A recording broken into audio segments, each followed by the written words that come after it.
दहशत नो गलत था मां एटीसी की एफआईआर कंदुसि तव्हां ते मीडिया ॿुधे पई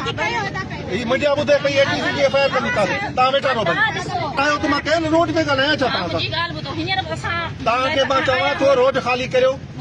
रोड खाली करियो हेॾा बीहो वरी रिक्वेस्ट थो कयां तव्हांखे दहशत न फैलायो रोड ते न वियो न मां चवां थो वरी तव्हां जेका शइ ॾींदव मां अॻिते लिखी मोकिलींदुसि कहिड़ो मुतालबो तव्हां रोड ख़ाली करे हिन पासे अची मूंसां ॻाल्हायो तव्हां दहशत नो गलत था मां एटीसी की एफआईआर कंदुसि तव्हां ते मीडिया ॿुधे पई एटीसी की एफआईआर कंदुसि तव्हां वेठा रहो तव्हांखां जेको हिते जो कापी घुरे थो आहे तव्हां वटि मां असांजे लाइ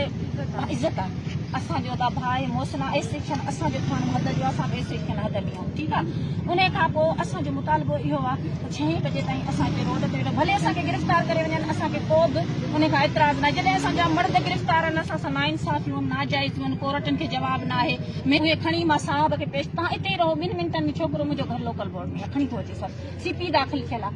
ॿुधो न अदा सीपी दाख़िल थियल 6 बजे ताईं वेहो या सुभाणे 6 ताईं वेहो तव्हांजो इंतजाज रिकॉर्ड थी वियो तव्हां वेहो पोइ ॾिसो न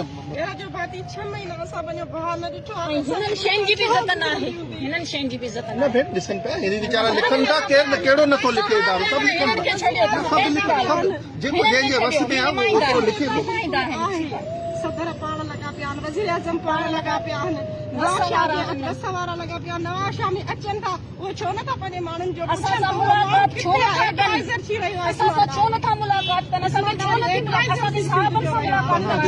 मुंहिंजी तव्हांखे गुज़ारिश ई आहे वरी ॾिसो तव्हांखे चवां पियो रेस्पेक्टली तव्हांखे चवां पियो त तव्हां रोड ख़ाली करियो हेॾा वेहो रोड ख़ाली करियो तव्हांजो हुकुम असांखे सर रोड ॾिसो असांखे तव्हां ॿधी खणी वञो हिकिड़ा अॻे परेशानी में आहिनि बाक़ी जेके रहियल इहे परेशानी में पंहिंजे पाण खे न विझो ठीकु आहे मसइला पैदा न करायो पंहिंजे लाइ रोड आऊं कॾहिं बि बर्दाश्त कोन कंदुसि हीउ मुंहिंजो रोड आहे भेण ॾिस एटीसी जी एफआईआर थी वेंदी ॿियो कुझु कोन्हे रोड ब्लॉक केरु बि हुजे मां हुजां पाण ठीकु आहे रोड ब्लॉक पब्लिक बीठी आहे पब्लिक डिस्टर्ब आहे तव्हां हिते वियो साल पूरो वियो ठीकु आहे